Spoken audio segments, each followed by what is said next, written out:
News reading அதுவும் freelance news ரீடருங்கிறது career ஓரியன்டாக எவ்வளோ நாள் இருக்கும்னு நமக்கு தெரியாது. ஸ்டாப் பண்ணிட்டேன், படிக்க முடியல, அழுக வந்துருச்சு, அழுகுற நாள். சினிமாவில் நடிக்கணும்னு நியூஸ் ரீடிங் வராதிங்கன்னு நான் சொல்லுவேன். அதை வச்சு நான் பட்ட பாடு. ஒரு ரிப்போர்ட்டர் கூட என் பேர் ஒழுங்காக வராதுங்க. ஐயோ என் மாடும் போது.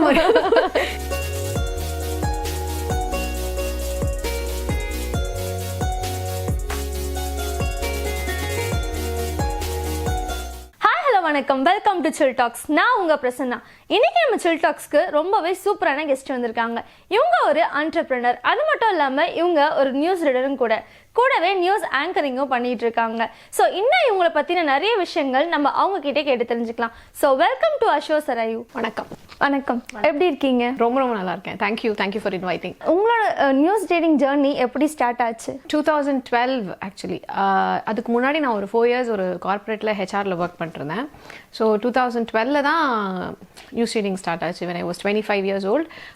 கல்யாணம் முடிஞ்சு சரி ஓகே எங்கள் நியூஸ் ரீடிங் கோர்ஸ் நடத்துகிறாங்க, போய் பார்க்கலாம் அப்படின்னு சொல்லும்போது போய் பார்த்து அங்கே கோர்ஸ் லேர்ன் பண்ணி அங்கே படிச்சுக்கிட்டு இருக்கும்போதே வந்து சீமா டேவிட் மேம்னு சொல்லி டிஎஸ்எல் நியூஸ் மீடியா சைதாப்பேட்டில் இப்போ கூட இருக்குன்னு நினைக்கிறேன். அங்கேருந்து நிறைய நியூஸ் ஆங்கர்ஸ் வந்திருக்காங்க. ஸோ அங்கே படிக்கும்போது ஜிடிவியில் கால்ஃபர் பண்ணாங்க. அங்கே போய் ஆடிஷன் அட்டன் பண்ணி அங்கே ஒரு 6 months ஒர்க் பண்ணோம். அதுக்கப்புறமா சன்னில் இருந்தது ஆடிஷன்ஸ் அட்டன் பண்ணி. சன்னில் ஒரு 6 years. இப்போது 2.5 yearsஆக நியூஸ் 7ல். இப்போ நீங்கள் நியூஸ் ரீடிங் பண்ணிட்டு இருக்கீங்க, கூடவே சரையு டாக்ஸ்ன்ட்டு ஒரு ஷோ பண்ணிட்டு இருக்கீங்க. அதை பற்றி கொஞ்சம் சொல்லுங்கள். சரையு டாக்ஸ் வந்து ஒரு vlog. Okay, news 7 Tamil prime YouTube சேனலில் இந்த மாதிரி ஒரு vlog ஒன்று ட்ரை பண்ணலாம் அப்படின்னு சொல்லி தான் எனக்கு வந்து கொடுத்தாங்க. அதுவுமே எப்படி how it happen was like it was a very coincidence. நான் வந்து அன்றைக்கி நான் ஃப்ரீலான்சர் தானே, நாங்களாம் ஃப்ரீலான்சர்ஸ் தான். நாங்கள் ஒரு 5-6 hours தான் எங்களுக்கு ஒர்க் இருக்கும். ஒர்க் முடிச்சுட்டு நாங்கள் கிளம்பிடுவோம். ஸோ அந்த ஷிஃப்ட் அன்றைக்கி எனக்கு ஷிஃப்ட்டுக்கு முன்னாடி ஒர்க் முடிஞ்சிருச்சு. ஷூட் ஒன்று இருந்தது, அது முடிஞ்சிருச்சு. ஷிஃப்ட்டுக்கு முன்னாடியே கிளம்புறதுனால இன்ஃபார்ம் பண்ணிட்டு போயிடலான்னு சொல்லிட்டு நான் சாருக்கு இன்ஃபார்ம் பண்ணுறதுக்கு, சார் முடிஞ்சிருச்சு நான் கிளம்பணும் அப்படின்னு சொல்லி இன்ஃபார்ம் பண்ணிட்டு போகிறதுக்காக போனேன். போல நீங்கள் பாட்டுக்கு வரீங்க, நீங்கள் பாட்டுக்கு போகிறீங்க, நியூஸ் மட்டும் தான் படிக்கிறீங்க, என்ன தான் நீங்கள் பண்ண போகிறீங்க, வாங்க உட்காருங்க அப்படின்னு சொல்லிட்டு உட்காந்துச்சுட்டா நீங்கள் என்ன ஐடியாவில் இருக்கீங்க, நீங்கள் ஏன் வந்து யூடியூப்க்கு கான்சென்ட்ரேட் பண்ண மாட்டேங்கிறீங்க அப்படிலாம் கேட்கும்போது, அப்பெல்லாம் ஒன்றும் இல்லை சார், நீங்கள் என்ன ஒர்க் கொடுங்க நான் பண்ணித்தரேன் அப்படி தான் சொல்லுவேன். எனக்கு எப்பயுமே அப்படி தான். I will never say no to an opportunity தான். என்னை பொறுத்த வரைக்கும் நான் ரொம்ப ஃபாலோ பண்ணுற ஒரு phrase when it comes to career, never say no to an opportunity and also learn to say no wherever you have to say. அது நம்ம நோ சொல்லணும், எங்கே சொல்லணுமோ நோ சொல்லணும். ஒரு ஆப்பர்ச்சுனிட்டி வந்தால் அங்கே நோ சொல்லக்கூடாது அப்படிங்கிறது தான் நான் இவ்வளோ வருஷமாக ஃபாலோ பண்ணிருந்தேன் மீடியாவை பொறுத்த வரைக்கும். ஸோ அப்படி இருக்கும்போது இந்த மாதிரி நம்ம பண்ணலாம் சரையும். அன்னோட்டிஸ்டு ஃபேக்ட்ஸ் இருக்கும், அன்னோன் சீக்ரெட்ஸ் இருக்கும், இல்லை ரிவீல்டு சீக்ரெட்ஸ் மாதிரி நிறைய விஷயங்கள் இருக்கும். ஸோ அதெல்லாம் நம்ம எடுத்து ஒரு vlog மாதிரி ஒரு 3 minutes 4 minutesக்குள்ள ஒரு கான்செப்ட் மாதிரி பண்ணலாம். நீங்கள் ஐடியாஸ் எடுத்துகிட்டு வாங்க, நீங்கள் கண்டென்ட்ஸ் எடுத்துகிட்டு வாங்க அப்படின்னு சொன்னாங்க. இனிஷியலாக வந்து சாரே கொடுத்துருவாங்க. எங்களோட மேனேஜிங் எடிட்டர் தியாகசிம்மல் அவரே வந்து இனிஷியலாக கண்டென்ட்ஸ்லாம் கொடுத்து டைட்டில்லாம் கொடுத்து இதில் நீங்கள் கண்டென்ட் டெவலப் பண்ணுங்க அப்படின்னு சொல்லி நம்ம உட்காந்து அது சம்பந்தப்பட்ட ஆட்கள் கிட்டலாம் ஃபோன் பண்ணி கேட்டு, அந்த பர்டிகுலர் ஃபீல்டில் எக்ஸ்பர்ட்ஸாக இருப்பாங்க இல்லையா, அவங்கக்கிட்டலாம் ஃபோன் பண்ணி கேட்டு அந்த கண்டென்ட் என்ன அப்படின்னு சொல்லி ஆக்சுவல் ஃபேக்ட் எடுத்து அப்புறமா அதை வந்து நம்ம ப்ரெசென்ட் பண்ணோம். ப்ரெசென்ட் பண்ணுறது எப்படின்னா ஸ்டாட்டிஸ்டிக்கலாக நம்பர்ஸ் வச்சு ப்ரெசென்ட் பண்ணாமல் ஆடியன்ஸோட கனெக்ட் பண்ணுற மாதிரி ப்ரெசென்ட் பண்ணணும். ஃபேக்டை சொல்லாமல் அதனால என்ன இம்பாக்ட்னு சொல்லணும். ஸோ நம்ம இம்பாக்ட் சொல்லும்போது தான் நம்மளால் ஆடியன்ஸோட கனெக்ட் பண்ண முடியும், அதுதான் ரீச் இருக்குங்கிறதுனால அது அப்படி ஸ்டார்ட் பண்ண ஒரு விஷயம். மே 25 நினைக்கிறேன், மே 25ல் நாங்கள் எங்களோட ஃபர்ஸ்ட் வீடியோ பப்ளிஷ் பண்ணியிருந்தோம். ஸோ இப்போ வரைக்கும் நாங்கள் ஒரு 30 வீடியோ பப்ளிஷ் பண்ணிட்டோம். சரையு டாக்ஸ்க்கு அப்புறமா நிறைய சிங்கிள் விளாக்ஸ் வர ஆரம்பிச்சிருச்சு. நியூஸ் 7 தமிழில் நிறைய பேர் சிங்கிள் விளாக்ஸ் பண்ண ஆரம்பிச்சிட்டாங்க. நிறைய ஃப்ரெஷர்ஸ்க்கு அந்த ஆப்பர்ச்சுனிட்டிஸ்லாம் கொடுத்து ரொம்ப நல்லா பண்ணிட்டு இருக்காங்க. நிறைய வசந்திஸ் ஃபேக்ஸ்னு ஒன்று போகுது, குக்கரிக்கு ஒன்று போகுது, அப்புறம் வந்து டிராவல் ஷோ, அந்த மாதிரி நிறைய போயிட்டு இருக்கு. கிரைமுக்கு ஒன்று தனியாக போகுது, அது மாதிரி நிறைய போயிட்டு இருக்கு, நல்லா பண்ணிருக்காங்க. ஓகே, இப்போ நம்ம சின்னதாக ஒரு கேம் செக்மெண்ட்டுக்கு போயிடலாம். இந்த கேம் செக்மெண்ட்டில் வந்து நீங்கள் எஸ் ஆர் நோ அப்படின்றத மட்டும் சொல்லணும். சரி. சின்ன வயசில் உங்கள் அப்பாவோட பர்ஸில் வந்து நீங்கள் காசு எடுத்திருக்கீங்களா? யார் எடுக்க மாட்டாங்க, நேற்று வரைக்கும் எடுத்திருக்கேன். கேட்காம தான். கேட்டு எடுத்தா அதுக்கு பேர் எடுக்கிறது இல்லை, கேட்காம எடுக்கணும். ஓகே, நீங்கள் இது வரைக்கும் உங்கள் அப்பா அம்மா கிட்ட போய் சொல்லிட்டு வெளியே போயிருக்கீங்களா? அப்பா கிட்ட போய் சொல்லிட்டு வெளியில் போக வேண்டிய தேவை இருந்ததில்லை. ஸோ அப்பா பொதுவாகவே எதுக்கும் நோ சொல்கிறதில்ல. என்ன இத்தனை வயசுலேருந்து 2.5 வயசுலேருந்து இப்போ வரைக்கும் அப்பா தான் பார்த்துக்கிட்டு இருக்காங்க. ஸோ எதுக்குமே நோ சொன்னதில்லை. அண்ட் அப்பா நோ சொல்கிற விஷயத்த நானும் எங்கள் அண்ணனும் அட்டெம்ப்ட் பண்ணதே கிடையாது. இது வரைக்கும் ஃபேமிலி மெம்பர்ஸை பிளாக் பண்ணியிருக்கீங்களா சோஷியல் மீடியாவில்? பண்ணியிருக்கேன். ஏதாச்சும் இஷ்யூ அதே மாதிரி எதுக்காக நீங்கள் பிளாக் பண்ணியிருக்கீங்க? எதுக்காக பிளாக் பண்ணோன்னா, இப்போ அப்பா எப்படின்னா யூஸ்வலாக வந்து இந்த பொலிட்டிக்கலாக நம்ம ஏதாவது கமெண்ட் கொடுக்குறோம். பொலிட்டிக்கல் இல்லை, பொதுவாகவே ஏதாவது ஒரு சம்பவம் ஏதாவது நடந்திருக்கும், ஏதாவது ஒரு இன்சிடென்ட் ஏதாவது நடந்திருக்கும், நம்ம சைடில் நம்ம ஏதாவது நம்மளோட ஒப்பீனியன்ஸை வைக்கிறோம் அப்படின்னா அது வந்து அதனால நமக்கு ஏதாவது ஒரு பிரச்சனை வந்துடக்கூடாது அப்படிங்கிறதுல ஃபேமிலி கொஞ்சம் கான்ஷியஸாக இருப்பாங்க. பட் நமக்கு என்னமோ அதில் நம்மளோட ஒப்பீனியன் வைக்கணும்னு ஒரு ஆசை இருக்கும். ஸோ அந்த மாதிரி ஏதாவது ஒரு விஷயத்துக்கு ஒப்பீனியன் வைக்கும்போது அப்போ பிளாக் பண்ணியிருக்கேன். இப்போ இல்லை, கொஞ்சம் ரொம்ப முன்னாடி, இப்போ இல்லை ரீசெண்ட் டைம்ஸில் இல்லை, பட் ரொம்ப முன்னாடி பண்ணியிருக்கேன். யா, நீங்கள் ஸ்கூல் டைம்ஸில் இல்லாட்டி காலேஜ் டைமில் எக்ஸாம் எழுதுறப்போ சீட் பண்ணியிருக்கீங்க, லைக் பேப்பர் பாசிங்? அப்படிலாம் பண்ணலைன்னா படிக்கிறதுக்கு ஒரு அர்த்தம் இல்லாமல் போயிடாதா? உங்களோட ஏஜ் பற்றி யார்கிட்டயாச்சும் போய் சொல்லியிருக்கீங்களா? சொன்னதே கிடையாது. No, I never say. நான் ரொம்ப ஓப்பனாக சொல்லியிருக்கேன். எங்கே சொல்கிறதுனாலும் yes I'm 34, yes I'm married, I'm a mother of 6-year-old. இதில் எனக்கு எந்த பிரச்சனையும் இல்லை. உங்களுக்கு பிரச்சனை இருந்தால் அது உங்கள் பிரச்சனை அப்படின்னு சொல்லிடுவேன். I never lied about my age. No. நீங்கள் சின்ன வயசில் வந்து ஒரு ஷாப்புக்கு போயிருப்பீங்க. இந்த ஷாப்பில் உங்களுக்கு வந்து ஏதோ ஒரு பொருள் கண்டிப்பாக உங்கள் கண்ணில் வந்து பட்டிருக்கும், ரொம்ப பிடிச்சிருக்கும். அதை எடுத்துகிட்டு வந்திருக்கீங்களா? எடுத்துகிட்டு வந்திருக்கேன். அந்த ஒரு இன்சிடென்ட் ஷேர் மாறும்போது எடுத்துட்டு வந்திருக்கேன். இந்த ரொம்ப குட்டி வயசுல நாங்க நிறைய, எங்க அப்பா ரயில்வே எம்ப்ளாய்ங்கிறதுனால ட்ரெயின்ல பாஸ்லாம் இருக்கும்னு சொல்லிட்டு நிறைய ஊருக்குலாம் கூட்டிட்டு போவாங்க ட்ரெயின்ல. அப்போ வந்து இந்த இதுக்கெல்லாம் போவோம்ல, நிறைய இந்த பீச் சைட்லாம் போகும்போது அந்த நிறைய குட்டி குட்டியா இந்த இதெல்லாம் வச்சிருப்பாங்க, ஷெல்ல பண்ணது, கீ செயின், அந்த மாதிரி குட்டி குட்டியா இருக்கும். சோழிலேயே தோடு அந்த மாதிரிலாம் இருக்கும், கீ செயின் அந்த மாதிரிலாம் இருக்கும். ஸோ நம்ம ஒரு பல்கா ஒரு 10 வாங்கும்போது லைட்டா ஒரு 2 எடுத்து போட்டு. நீங்கள் நியூஸ் ரீட் பண்ணும்போது ஏதாச்சும் ஒரு நியூஸ் வந்து உங்களை எமோஷனல் கண்டிஷனுக்கு கூட்டிகிட்டு போயிருக்கா? ஆக்சுவலி நம்மளுக்கு ஃபஸ்ட்டு சொல்லிக் கொடுக்குற ஒரு lesson yes is the answer. First பாடமே என்னன்னா, நம்ம எமோஷனலை கண்ட்ரோல் பண்ணிட்டு தான் படிக்கணும். அது எதுவுமே நம்ம ஃபேஸில் எமோஷன்ஸ் காமிச்சிக்க கூடாது. எமோஷன்ஸ் காமிச்சிக்க கூடாதுன்னா சந்தோஷமான விஷயத்த கோவமாக படிக்கணுங்கிறது அர்த்தம் கிடையாது. அது என்ன மூடோ அதை ரிஃப்ளெக்ட் பண்ணுமே தவிர்த்து, இப்போ நம்ம ஏதாவது ஒரு சோகமான இன்சிடென்ட் இல்லை வேறு ஏதாவது ஒரு விஷயத்தை பற்றி படிக்கிறோம் அப்படின்னா அது நம்ம டோனில் தெரியக்கூடாது. எல்லாத்தையுமே ஒரே மாதிரி படிச்சுட்டு போகணும். ஃபேஸில் அந்த ப்ரெசன்டபிள் இருந்துட்டு போகணும் அப்படின்னு சொல்லுவாங்க. பொதுவாகவே குழந்தைங்க சம்மந்தப்பட்ட மாதிரி எந்த நியூஸ் வந்தாலும் any news reader for that matter அது நமக்கு கொஞ்சம் இமோஷனலாக தான் இருக்கும். 1 year முன்னாடி கூட ஒரு குழந்தைய பற்றி ஒரு நியூஸ் படிக்கும் போது காலையில் 6 மணி நியூஸில் படிச்சுட்டே இருக்கும்போது ஸ்டாப் பண்ணிட்டேன், படிக்க முடியல, அழுக வந்துருச்சு, அழுகுறேன் நான். ஸோ லக்கிலி அப்போ லீட் போகல. ஏன்னா லீட் வந்து எப்படி படிப்போம்னா, லீட்டை மட்டும் தான் நம்ம ஃபேஸ் தெரியும் நியூஸ் படிக்கும் போது, லீடில் என்ன சம்பவங்கிறது மட்டும் தான் படிப்போம். அதுக்கப்புறமா விஷுவல்ஸ் போகும்போது விவோவில் தான் நம்ம வந்து அந்த சம்பவத்தை விளக்கி எழுதியிருப்பாங்க, அதை நம்ம படிப்போம். அதை படிக்கும்போது ஸ்டாப் பண்ணிவிட்டு அழுக வந்துருச்சு. ஸோ ஆக்சுவலி இவ்வளோ வருஷம் நியூஸ் ரீடிங் எக்ஸ்பீரியன்ஸ் இருந்து அப்படியே அழுவக்கூடாது. அது வந்து சரி கிடையாது. ஆஸ் அ ஒர்க் வைஸ் எத்திக்கலாக அது தப்பு, அப்படி பண்ணக்கூடாது. ஆனால் இருக்க முடியல. அது வந்து அவ்வளோ ஒரு ரொம்ப கஷ்டமாக இருந்தது அந்த சம்பவம். நான் படித்த சம்பவம் ரொம்ப கஷ்டம். இப்போ யோசிச்சாலே எனக்கு எமோஷனல் ஆகுது நான் படித்த நியூஸ். ஸோ அதுக்கப்புறமா அழுதுட்டேன்னு சொல்லி ஸ்டாப் பண்ணிட்டாங்க, மியூட் பண்ணிட்டாங்க, தண்ணிலாம் குடிச்சு திரும்ப அதை கம்ப்ளீட் பண்ணிவிட்டு அதுக்கப்புறம் போய் நான் அப்பாலஜைஸும் பண்ணிட்டு வந்தேன்.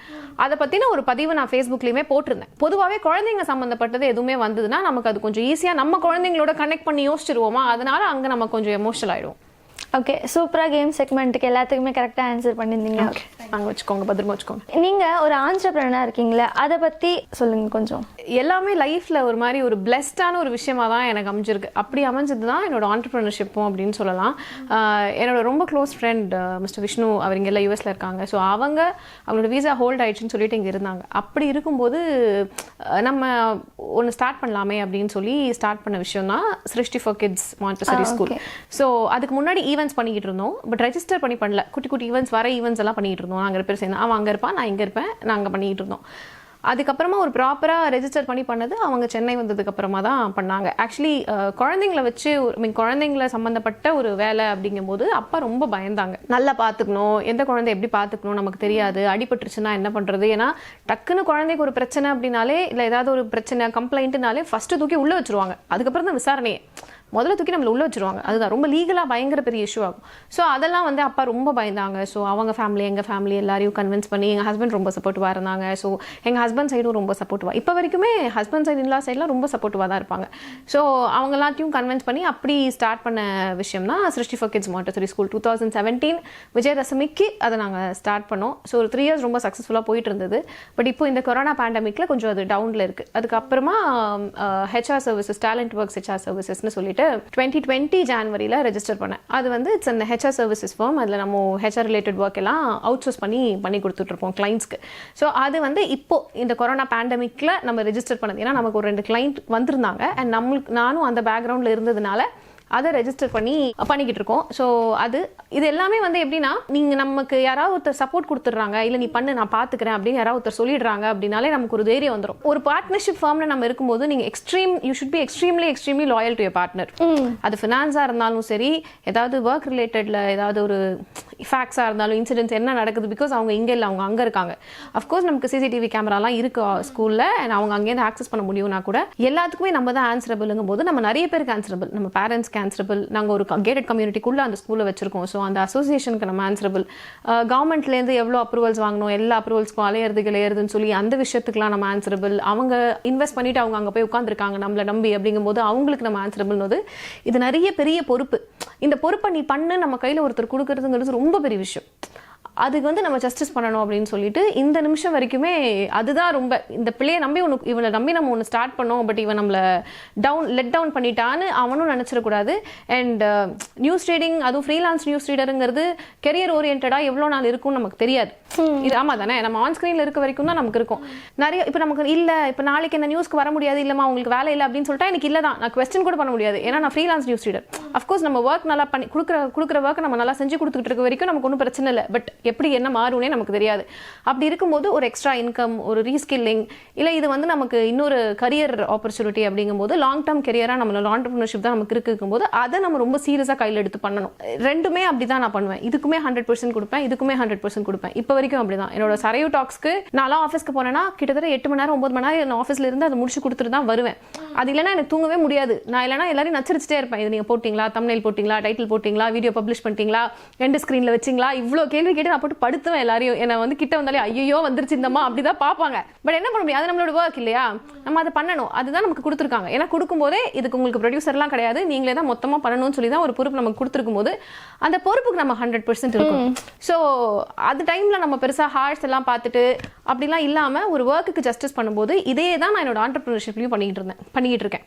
ஸோ நம்மளை நம்பி அவன் இன்வெஸ்ட் பண்ணியிருக்கான். நம்ம ஃபேமிலியெல்லாம் செய்யாத ஒரு விஷயத்த ஒரு ஃப்ரெண்டு பண்ணியிருக்காங்க. யார் பண்ணுவாங்க? இப்போ ஃபேமிலினா அப்பா சப்போர்ட் பண்ணுறது வேற, ஹஸ்பண்ட் சப்போர்ட் பண்ணுறது வேற, ரிலேட்டிவ்ஸ்லாம் சப்போர்ட் பண்ணுறாங்கிறது வேற. ஒரு ஃப்ரெண்ட் அவ்வளோதான். அவங்க நீ பாரு நான் பார்த்துக்கிறேன் நீ பண்ணு அப்படின்னு சொல்லி நமக்கு ஒரு விஷயம் கொடுக்கும்போது அதை நம்ம கண்ணில் வச்சு பார்க்கணுமா இல்லையா? ஆமா. ஸோ அந்த ஒரு கமிட்மெண்ட் இப்போ இல்லை, அது லைஃப் முழுக்க till my grave I will have. என்ன நான் பண்ணுறேனோ அதில் 100% ஜஸ்டிஸ் நான் கொடுத்துருவேன். ஓகே, இப்போ அகெயின் ஒரு சின்னதாக ஒரு கேம் செக்மெண்ட்டுக்கு போடலாம்.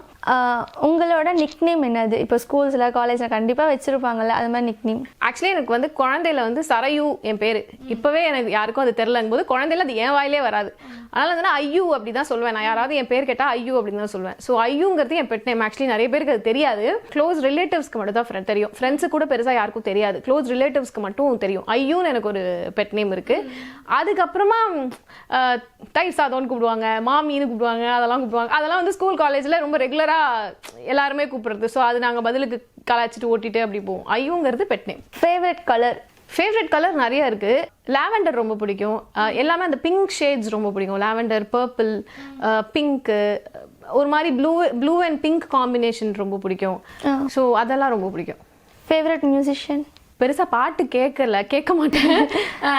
அப்படி பார்த்தா கூட இளையராஜா, ஏஆர் ரஹ்மான் தெரிஞ்ச 2 மியூசிஷியன், அவங்க 2 பேர் தான் எனக்கு. அதனால அவங்க 2 பேரையும் ரொம்ப பிடிக்கும். உங்களோட ஃபேவரட் நியூஸ் ரீடர் யாரு? என்னோட ஃபேவரட் நியூஸ் ரீடர் இல்லை, நியூஸ் ரீடர்ஸ் நிறைய பேர் இருக்காங்க. எங்களோட சீனியர்ஸ் எல்லாருமே எங்களோட ரொம்ப ஃபேவரட். அவங்க படிக்கிறத தாண்டி அவங்க எங்க கூட இருக்கிற விதம். ஸோ அவங்களுக்கு வந்து எங்களுக்கும் அவங்களுக்கும் இருக்க ஒரு கார்டியல் ரிலேஷன்ஷிப் இப்போ வரைக்குமே. ஸோ அந்த ஒரு சீனியர் ஜூனியருக்கு இருக்க அந்த பாண்டிங் இப்போ வரைக்கும், அதுக்கான மரியாதை, அந்த பாண்டிங் எல்லாம் நிறைய இருக்கு. அது சுஜாதா மேமாக இருக்கட்டும், ரம்யா மேமாக இருக்கட்டும், ரத்னா மேமாக இருக்கட்டும், பேபி சாய்ரா மேம், இவங்க எல்லாமே சன்ல ஒர்க் பண்றாங்க. இவங்க எல்லார்கிட்டயுமே எங்களுக்கு வந்து ரொம்ப ஸ்வீட்டான ஒரு ரிலேஷன்ஷிப் இப்போ வரைக்கும் இருக்கு. பார்த்தாலும் ஹம்பிளா பேசுறது, மரியாதையா பேசுறதுலேருந்து, அவங்க சொல்றதை கேட்கறதுலேருந்து அவங்களுக்கு தெரியும் ஓகே இந்த பிள்ளைங்களாம் நம்ம மரியாதையா பார்க்குது அப்படிங்கிற மாதிரியும் நமக்கு we look up on to them. Okay இவ்வளோ வருஷமா அவங்க சஸ்டைன் பண்ணிருக்காங்க இந்த இண்டஸ்ட்ரியில. கிட்டத்தட்ட ஒரு 2 டிகேட், 20 வருஷத்துக்கு மேல ஒரு இண்டஸ்ட்ரியில ஒருத்தவங்க சஸ்டைன் பண்ணிட்டு இருக்காங்க அப்படின்னா அவங்க அதை டிக்னிஃபைடா கேரி பண்ணியிருந்தா மட்டும்தான் அவங்களால இத்தனை வருஷம் சஸ்டைன் பண்ணி இருக்க முடியும். ஸோ அதுக்கான மரியாதையை நாங்கள் எப்பயுமே கொடுத்துக்கிட்டே இருப்போம் எங்கள் சீனியர்ஸ். ஓகே, யாராச்சும் உங்களோட ஃப்ரெண்ட்ஸ் யாராச்சும் உங்ககிட்ட சண்டை போட்டுட்டாங்க அப்படின்னா நீங்கள் இது கொடுத்தா நான் நார்மல் ஆகிடுவேன், நான் ஹாப்பி ஆகிடுவேன் அப்படின்னு சொல்கிற ஒரு விஷயம்? ஒரு கிட்கேட் வாங்கி கொடுத்தா நான் அப்படியே ஹாப்பி ஆகிடுவேன், அந்த மாதிரி தான். ரொம்ப சிம்பிள். அது உங்களோட ஃபேவரட் ஹீரோ? எனக்கு வந்து எப்போயுமே, இப்போ இல்லை, ஒரு எங்கள் அப்பாலேருந்து எங்கள் ஹஸ்பண்ட்லேருந்து நாலேருந்து 6 வரைக்கும் எல்லாருக்குமே தலைவர் தான், சூப்பர் ஸ்டார் தான். உங்களை உங்களை பற்றி டிஸ்கிரைப் பண்ணணும்னா 3 வேர்டில் என்ன டிஸ்கிரைப் பண்ணுவீங்க? என்னை பற்றி டிஸ்கிரைப் பண்ண எனக்கு தெரியல. நான் ரொம்ப ஸ்ட்ராங்காக ஃபாலோ பண்ணுற ஒரு ஃப்ரேஸ் வந்து எண்ணம் போல் வாழ்க்கை.